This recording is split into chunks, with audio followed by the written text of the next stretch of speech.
Hey guys, Jennuine Love checking in day 3 of 30 days live with me.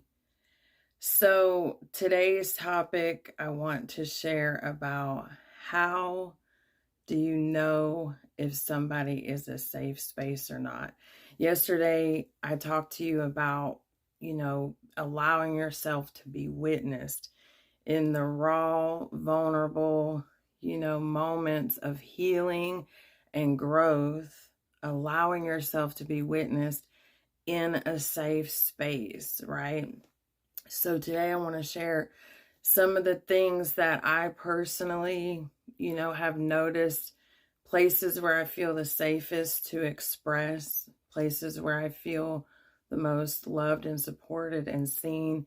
They have common, denominators in them. And there are certain questions that you can ask yourself that will help you to determine, are the people that I'm allowing myself to be, vulnerable and witnessed in front of, are these people really safe spaces? Because we got a lot of people walking around that are hurt, and then they open up and then they get hurt again in the place where they opened up at. And the reason for that is because that person, that we're choosing to open up to and be witnessed in such a raw, vulnerable space isn't in a healed place where they can hold us. And that doesn't mean that they're bad. It doesn't mean that they're wrong. It doesn't mean that they're less important or less spiritual than you. It simply means that they can't hold you right now, right? But there are a bunch of people who can hold you in a safe space of love and acceptance and calling the best out of you. There are so many of us like that out here, right? So what are some things that we can ask ourselves to help us, determine, okay, is this person? Because some people will just outright, yeah, y'all say hi when you come on. Some people will just outright be able to tell you, I'm not in a space to hear you right now. I'm not in a space to be in a place where I can hold you and witness you right now. Hey, Matthew. And that's got to be okay. Like, we want people to be honest, right? So number one, you want to make sure who you're being witnessed from is a safe space. Number two, when you're dealing with somebody who, you're like, okay, they have these traits, they are a safe space for me. You also want to give them permission to, is it okay if I share right now? I'm feeling vulnerable. I'm feeling angry. I'm feeling whatever. Is it okay if I share with you right now? Are you in a space to hold me? And I find that when we incorporate these, boundaries and expectations, when we communicate them, inform people of the intention of the call or the visit, it really does help people to prepare. Sometimes all people need is just, hey, let me know. I'm calling. I'm really having a hard time right now. I want you to sit with me. I want you to witness me. I don't want you to fix anything. I just need to be heard, and I just need to be held. And then that person, that safe space, gets to say, okay, I'm available for you right now. Yes, I can do that. Or they have the choice to say, you know what, as much as I would love to, right now I'm not in that space. And then you hopefully have another safe space that you can reach out to, right? But this dialogue just gets to be opened up because, like I said yesterday, hey Kevin, hey Monica, we're all going through healing. It doesn't matter what I don't care who you are. Every single human on the planet is going through a lot of healing, inner healing. And we as humanity, like, hello, human compassion is the best gift that you can offer anybody. So don't tell me you don't have any gifts, any talents to offer the world, because that's, bogus anyway. But you absolutely can hold human compassion. And the foundation of this is always going to go back to how compassionate are you with yourself? How easily do you forgive yourself? And yes, we do tend to be a little bit harder on ourselves than other people, but still the truth is always going to remain that the way that we're able to sit with our own crap is how well we're going to be able to sit with other people in their crap. Right? And by sit, I don't mean stay. You understand what I'm saying? So here we are choosing to love one another, right? And we're going to just kind of give ourselves a little bit of check. We're just going to kind of check in. Does this person do this? Do I feel this way after I interact with this person? And again, we're not judging. We're not making a person bad or wrong if they're not a safe space for us at this point in their journey. Maybe the way we interact is just different than the way we interact with this person over here. And that has to be okay without judgment. Okay, so before you start checking everybody off the list, be like, I knew they were in a safe space. I knew it. Allow yourself the same grace, and mercy and love and compassion that you feel for yourself. Allow that for other people, because everybody's on a different spot right now, and it's okay. Everybody doesn't have to be your safe space, right? But I guarantee you, God will always put safe spaces in your world. Yes, God, spirit, angels, guides, they are our safe space. Absolutely. And also, you get to experience God through people. Okay? You get to experience the love and the grace and the mercy and the compassion and the understanding of God in human form through other people who are a reflection of God. Okay, so there's no judgment when we read these questions and we talk to ourselves in this. And I did write them down. I'm just gonna hey Lynn, I'm just gonna read so I don't get carried away and then forget. Okay, now this is not an inclusive, Spirit might say to you another question, and feel free to write that down or come back to the video and watch the replay and then take some notes. Whatever it is for you that comes up, maybe there's a question that you want to additionally add to this. If it doesn't resonate with you, take it off the list. Forget I even mentioned it. Just maybe there's only one question that kind of is your guideline to say, hey, is this a safe space for me to be vulnerable in? Okay. So the first thing I wrote down, how do they talk about themselves? You know what I mean? Like, how forgiving are they of themselves? Did I say that right? Are they hard on themselves? Which, again, we tend to be harder on us than we are other people. But we're not talking about that. But we're saying, are they all the time downing themselves? Are they all the time being like, calling themselves stupid and you're such a mess up and you never get things right? Even in just like casual, simple things like that really isn't that big of a deal. Are they really, really, really, really hard on themselves? Are they unforgiving of themselves? Because that's a sure sign that they're going to be not able to be forgiving of you. They're not going to be able to hold whatever you're saying in, a compassionate way, because there's judgment, there is judgment there. Okay. So, how well do they keep your confidence? Hey, Darren. Hey, Lynn. How well do they keep your convos in confidence? Do you hear what kind of things that you all have been sharing, like whatever that you have shared in this vulnerable space? Do you hear it from somebody else in some way, shape, or form? Hey, Wes, do you hear it, through the grapevine?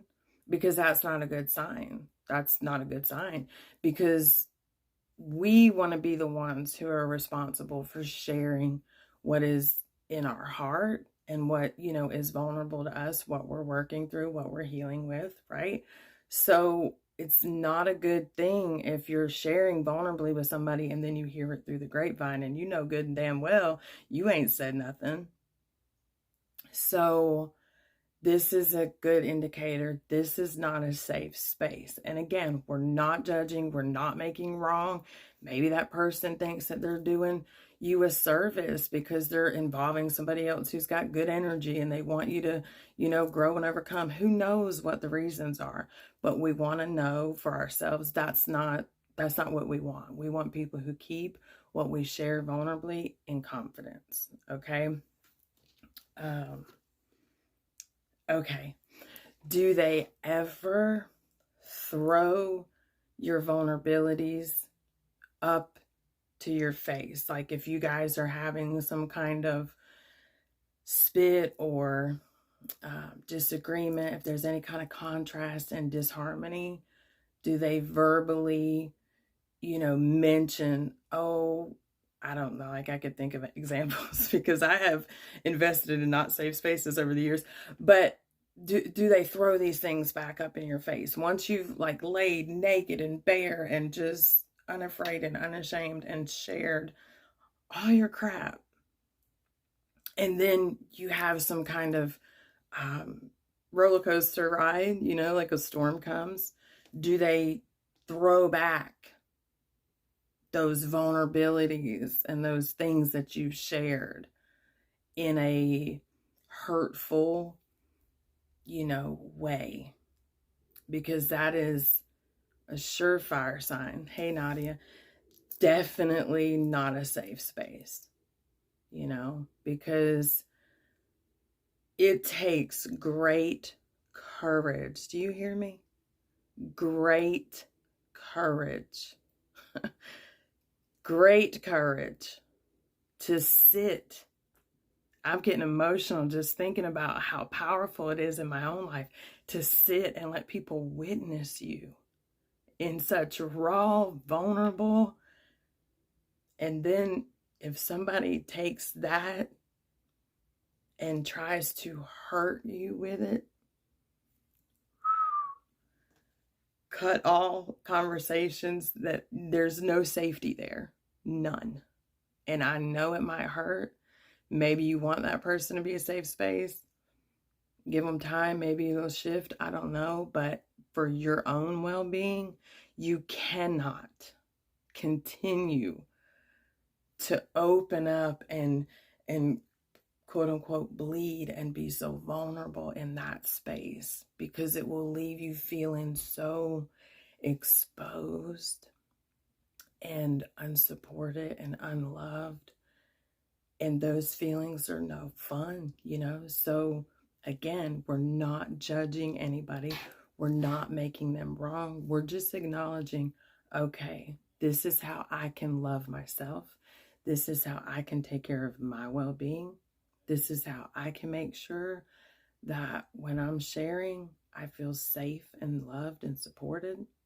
I'm no longer going to choose to open up and be vulnerable in front of people who are only going to throw that back in my face at some point when they're upset with me,